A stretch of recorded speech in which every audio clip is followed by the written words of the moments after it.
Durante décadas, el rostro de Jacobo Zabludovsky aparecía en millones de televisores mexicanos como un faro de información. Su voz grave dictaba el pulso del país, y su mirada firme imponía respeto incluso antes de hablar. Era, para muchos, el último guardián de la verdad en una época en que solo existía una narrativa oficial. Pero lo que pocos sabían, o se atrevían a cuestionar, era lo que ocurría detrás del telón. Mientras los hogares mexicanos confiaban en sus palabras, en los pasillos de la redacción se respiraba otra historia, una historia más áspera, más humana, más dolorosa. Jacobo no solo era periodista, era juez, mentor, figura paternal y a veces verdugo silencioso. Durante años, nadie se atrevió a hablar abiertamente de cómo era trabajar con él. Su figura se había vuelto casi sagrada, intocable. Pero ahora, Heriberto Murrieta, uno de sus discípulos más cercanos, ha decidido romper el silencio. Y lo que tiene para contar no es una simple anécdota, es un retrato íntimo del lado oculto de una leyenda. Murrieta no habla desde el rencor ni desde el escándalo. Habla desde la herida, desde la gratitud, desde la contradicción. En sus palabras, emergen episodios que revelan un Zabludovsky diferente al que el público conocía. Un hombre exigente hasta la crueldad. Un estratega obsesionado con el control. Un mentor que podía formar y también destruir. Y sin embargo, también está el otro Jacobo, el que reía con María Félix como si fueran viejos amantes del intelecto, el que discutía acaloradamente con Cantinflas hasta romper una amistad de años, el que, en su último viaje a Cuba, ya caminaba más lento, más frágil, pero jamás rendido. Murrieta lo vio todo, desde dentro, y ahora, después de años de silencio, lo cuenta todo. ¿Quién era realmente Jacobo Zabludovsky cuando las luces del estudio se apagaban? ¿El hombre que informaba con temple? ¿O el que callaba cuando debía gritar? Prepárate para descubrir una historia que desmonta el mito y revela al hombre. Una historia de poder, lealtad, traición, disciplina y miedo. Una historia que, te lo aseguro, cambiará la forma en que lo recuerdas, porque lo que estás por ver no es una biografía, es una confesión, una revelación, una despedida. Para cualquier joven periodista de los años 90, recibir una llamada de Jacobo Zabludovsky era como ser tocado por un rayo, un honor, pero también una advertencia, porque estar cerca del ícono no era una garantía de éxito, era una prueba de fuego. Eso lo aprendió muy pronto Heriberto Murrieta, quien en ese entonces apenas daba sus primeros pasos en el periodismo serio. Venía de hacer segmentos ligeros, sonrientes, diseñados para entretener, y de pronto estaba sentado frente al titán de las noticias serias, rígido, exigente, incorruptible. Jacobo lo llamaba el joven Murrieta. No era un apodo afectuoso, era un recordatorio constante de que aún no estaba a la altura. La primera gran prueba llegó con una asignación de alto calibre, una entrevista con Cantinflas, el comediante más querido del país. El encargo sonaba como una oportunidad de oro, pero se transformó en una experiencia humillante. Murrieta regresó emocionado con el material en la mano. Había cumplido, había grabado, había entregado, pero cometió un error. No enfocó la entrevista como una noticia, no extrajo el titular, no diseccionó las frases con el filo de un reportero de guerra. Lo había tratado como una conversación, no como un acto quirúrgico.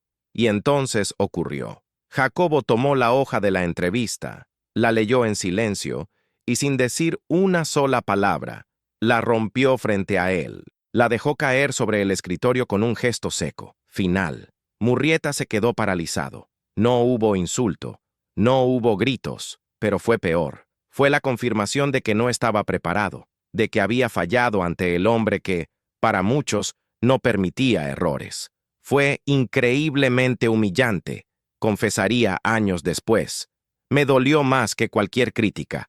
Me quitó el aire, me hizo sentir invisible. Y a partir de ese momento, todo cambió. La presión aumentó, las exigencias se multiplicaron. La perfección ya no era una meta, Era una orden. Jacobo no olvidaba. Y no perdonaba fácilmente. Cada reportaje se volvía un campo minado. Cada entrega, una oportunidad para caer en desgracia o ascender un peldaño en su escala invisible. Aprendí a la fuerza. Me tomó 3 intentos comprender lo que él quería. Después de eso, la tensión ya no se fue nunca. Y es que en esa época, el panorama informativo era limitado. No existían decenas de noticieros, ni la libertad del Internet. Solo había 2 grandes voces, Canal 13 o Jacobo. Y si fallabas con él, no había a dónde más ir. Era un mundo donde la presión no venía de las redes sociales ni de los trending topics. Venía del silencio de un jefe que podía destruirte con una mirada. Detrás del telón brillante de 24 horas se escondía un ambiente asfixiante, una escuela sin descanso, una batalla diaria por sobrevivir. Y Murrieta sobrevivió, pero no sin cicatrices. Apenas semanas después del episodio con Cantinflas, Murrieta tuvo una nueva oportunidad, una más, tal vez la última. Esta vez, la entrevista era con Hugo Sánchez, leyenda viviente del fútbol mexicano. La cita estaba pactada en un restaurante. El ambiente era informal, relajado, incluso amistoso. Todo parecía fluir con naturalidad.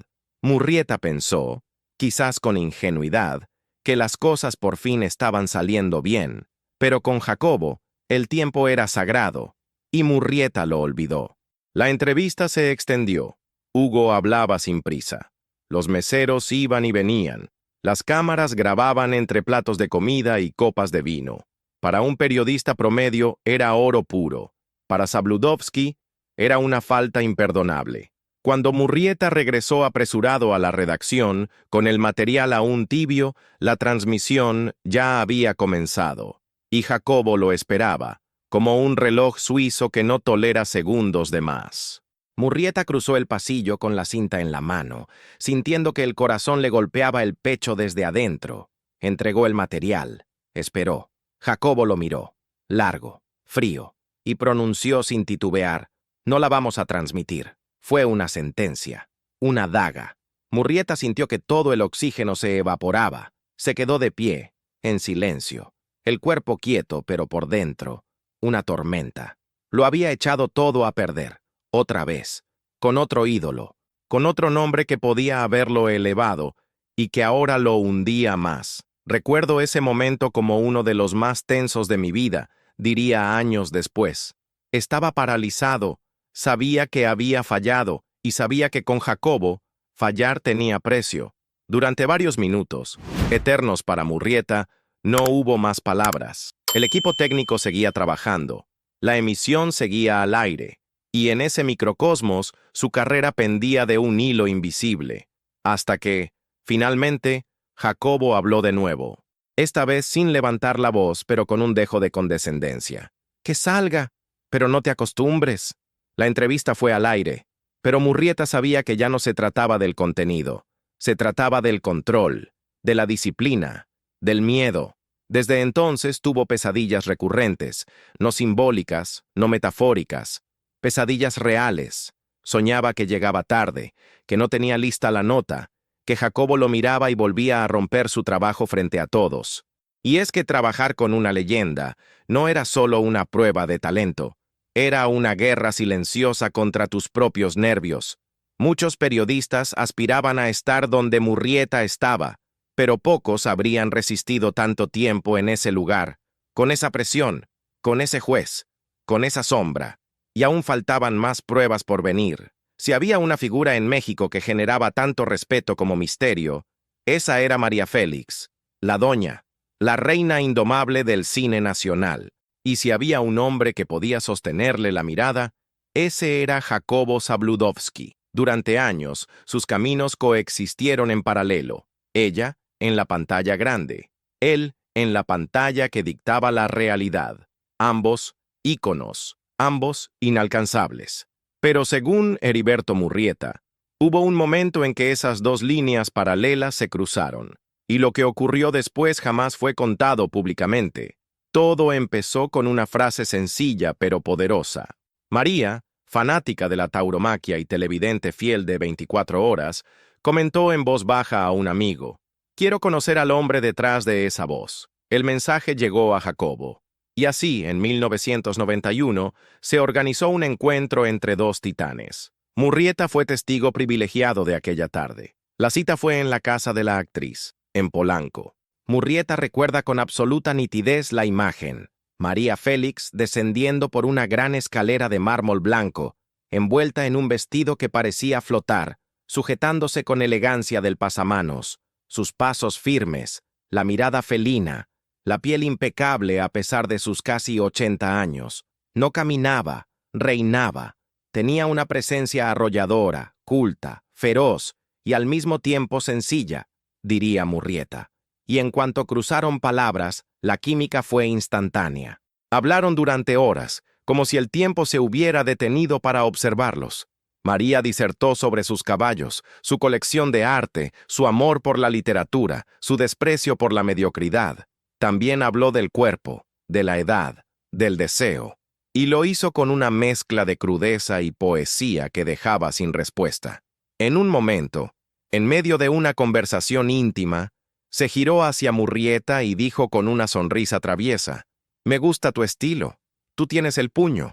Y luego, bajando la voz, agregó con picardía: «Y los pantalones». Fue una frase que heló la sala y encendió algo en Jacobo. A partir de ahí, la relación entre ellos se volvió frecuente. No en público, pero sí en privado. Se hablaban con soltura, reían como adolescentes, compartían códigos que nadie más entendía.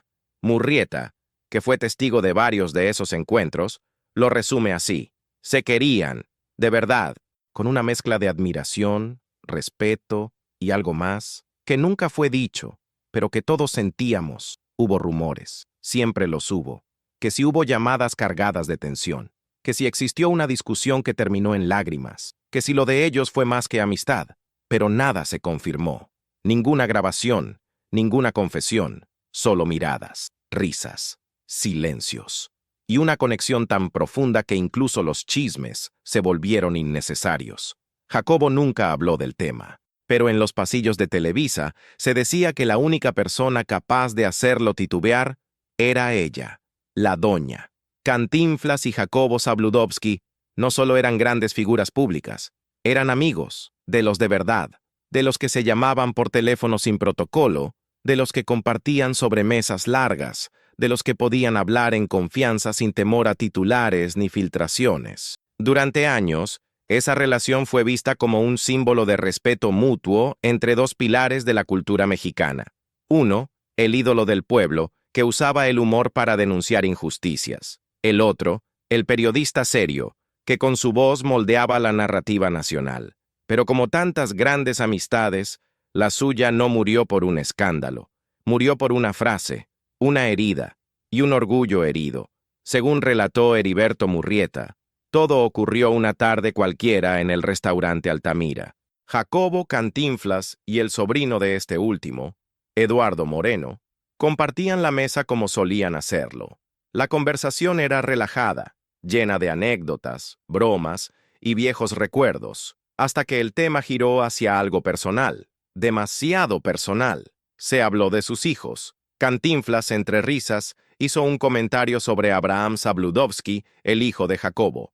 No fue un insulto, pero sí una crítica velada, una pulla. Jacobo bajó el tenedor, lo miró a los ojos, y sin alzar la voz, le respondió con una frase que rompió años de amistad en un instante.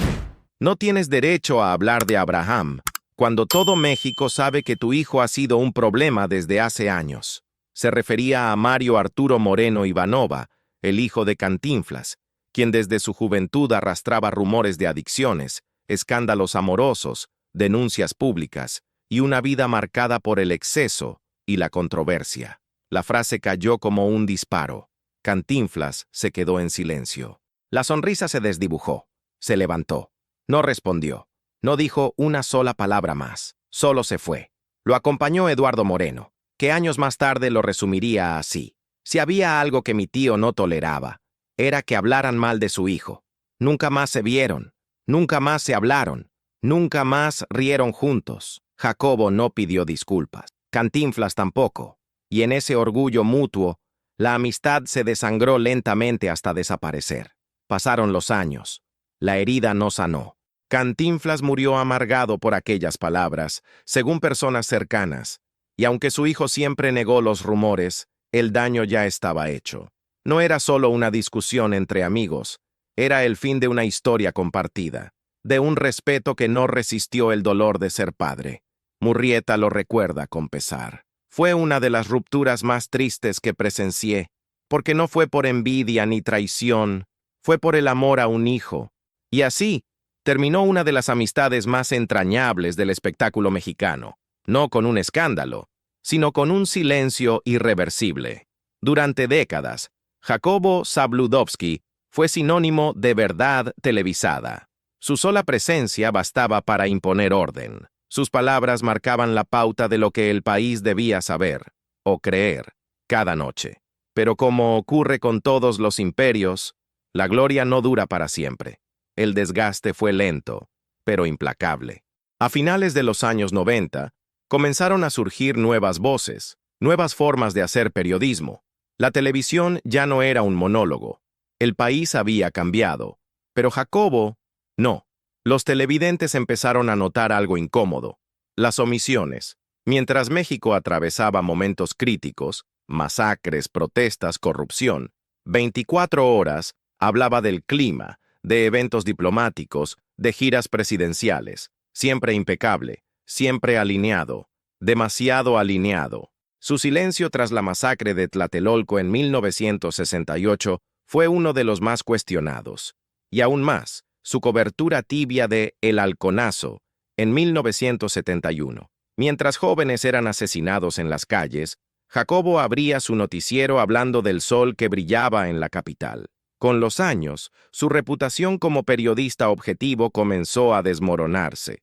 Muchos lo consideraban el portavoz no oficial del PRI, el partido que gobernó México con mano firme durante más de 70 años. Y las críticas no se quedaron solo en susurros. En el año 2000, cuando la cadena estadounidense Univisión anunció su contratación como director de noticias, la reacción fue inmediata. Decenas de periodistas latinos renunciaron en protesta. Lo veían como la representación de un periodismo subordinado, diseñado para encubrir en lugar de denunciar. La presión fue tan fuerte que Univisión canceló su nombramiento.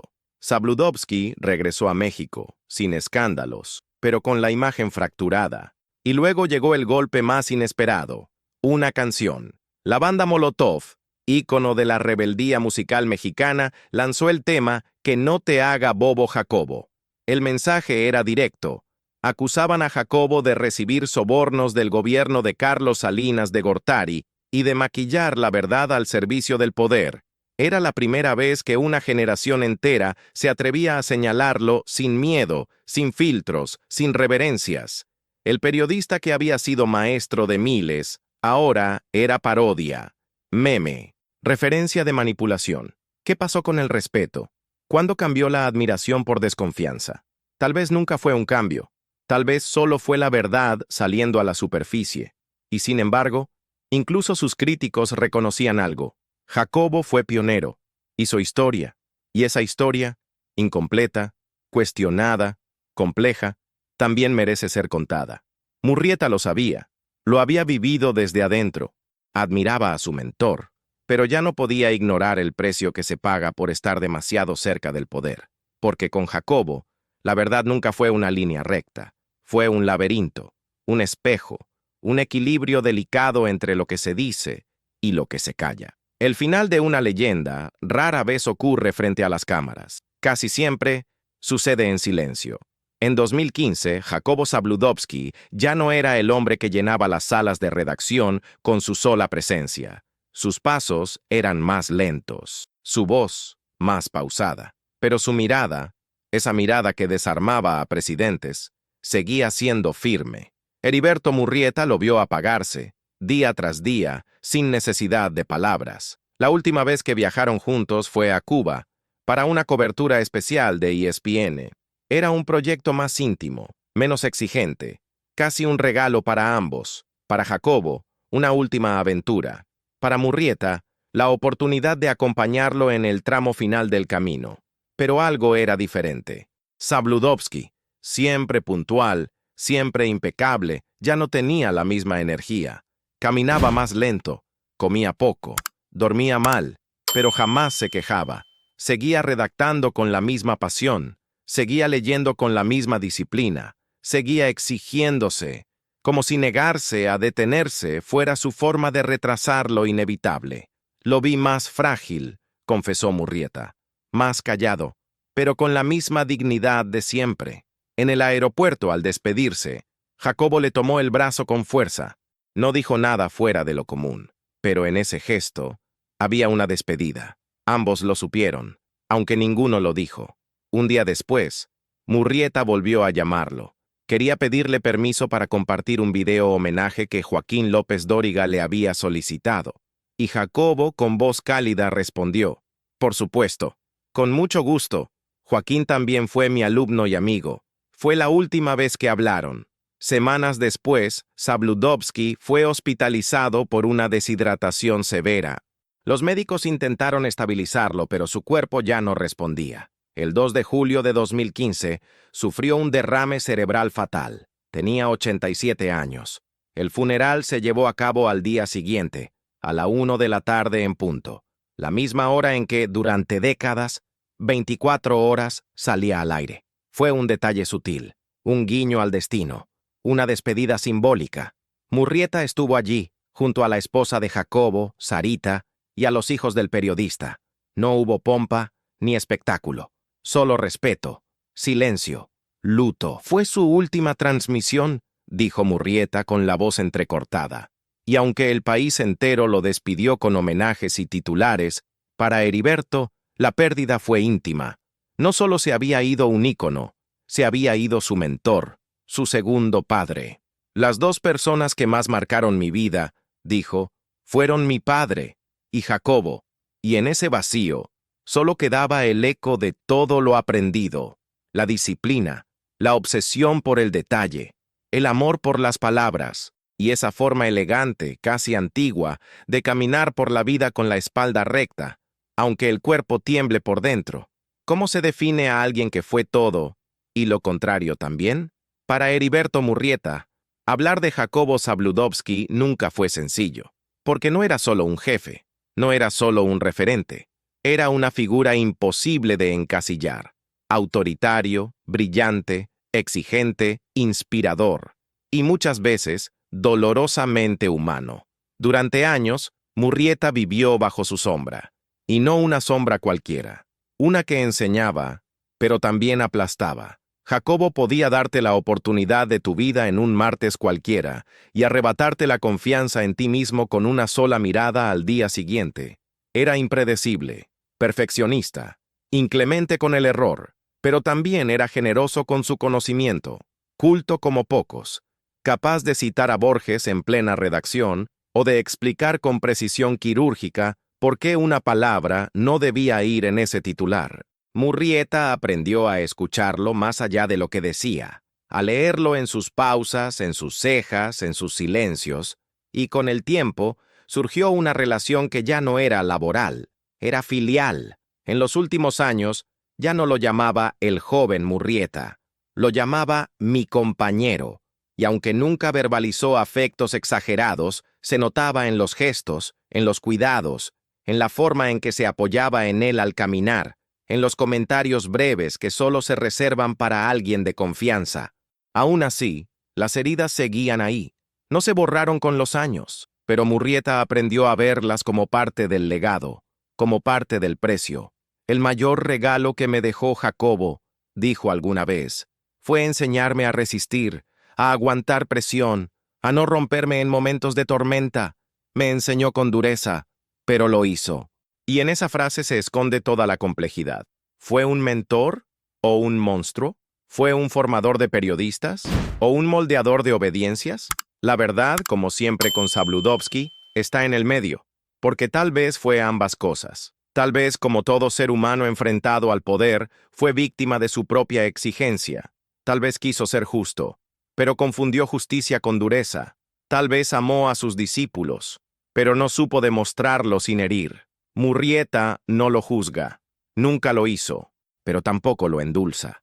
Lo muestra tal como fue, con sus luces y con sus sombras, con sus gestos de ternura y con sus momentos de tiranía, con su sabiduría desbordante y con sus silencios que, a veces, dolían más que un grito, porque al final, los grandes no son perfectos, son humanos, y es en esa contradicción donde reside su verdadera grandeza. ¿Cómo se resume una vida que fue espejo de todo un país? Jacobo Zabludovsky no fue simplemente un periodista, fue una figura cultural, una voz que durante más de medio siglo acompañó, interpretó y a veces manipuló la historia. Muchos lo llamaron el hombre que lo sabía todo.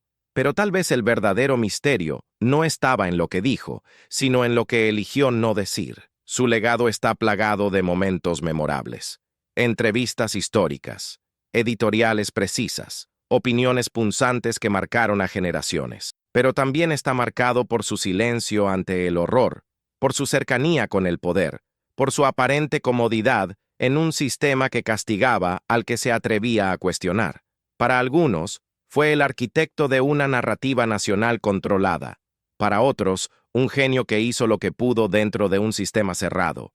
Y para los más jóvenes, tal vez solo sea un nombre en blanco y negro, sin entender la magnitud que tuvo. Pero el problema con las figuras tan grandes es que todos creen conocerlas, y al mismo tiempo, nadie las conoce del todo. Heriberto Murrieta intentó mostrar esa dualidad, desde dentro, desde la experiencia vivida, desde la contradicción. Él lo admiró, lo temió, lo quiso, lo sufrió, y aún así jamás lo definió con una sola palabra, porque Jacobo Zabludovsky no cabe en un mito, ni en un titular, ni siquiera en un homenaje. Es un símbolo de lo mejor y lo peor del periodismo, de la obediencia disfrazada de orden, del poder de una voz y del costo de callarla cuando más debía gritar. Y esa es la verdad más incómoda. Mientras construía su leyenda, también sembraba las dudas que aún hoy nos persiguen. ¿Fue Zabludovsky un cómplice silencioso del poder? ¿Un ícono atrapado entre el deber y la prudencia? ¿O simplemente un hombre que, como tantos otros, hizo lo que creyó correcto en un mundo sin espacio para la rebeldía? Las respuestas no están en este video. Están en cada espectador que lo escuche con mente abierta y memoria activa. Porque hay íconos que no se entierran, se interrogan una y otra vez. Jacobo Zabludovsky fue muchas cosas, y quizá por eso mismo fue imposible de entender del todo. Para algunos fue el periodista más influyente de la historia de México. Para otros, el símbolo perfecto de un sistema que prefería la obediencia a la verdad. Para sus alumnos, como Heriberto Murrieta, fue un padre exigente, un mentor imposible de igualar. Un hombre que enseñaba más con el ceño fruncido que con elogios, y ahora que su figura se reexamina desde la memoria, lo que queda no es un juicio, es una pregunta, porque su historia no termina con un homenaje, ni con una acusación. Termina, o mejor dicho, sigue, en cada uno de nosotros, en cómo recordamos al que cayó mientras otros gritaban, en cómo valoramos al que mantuvo su honor intacto, aun cuando la verdad dolía, en cómo interpretamos a quien dedicó su vida a narrar el país, pero quizás nunca terminó de contarse a sí mismo.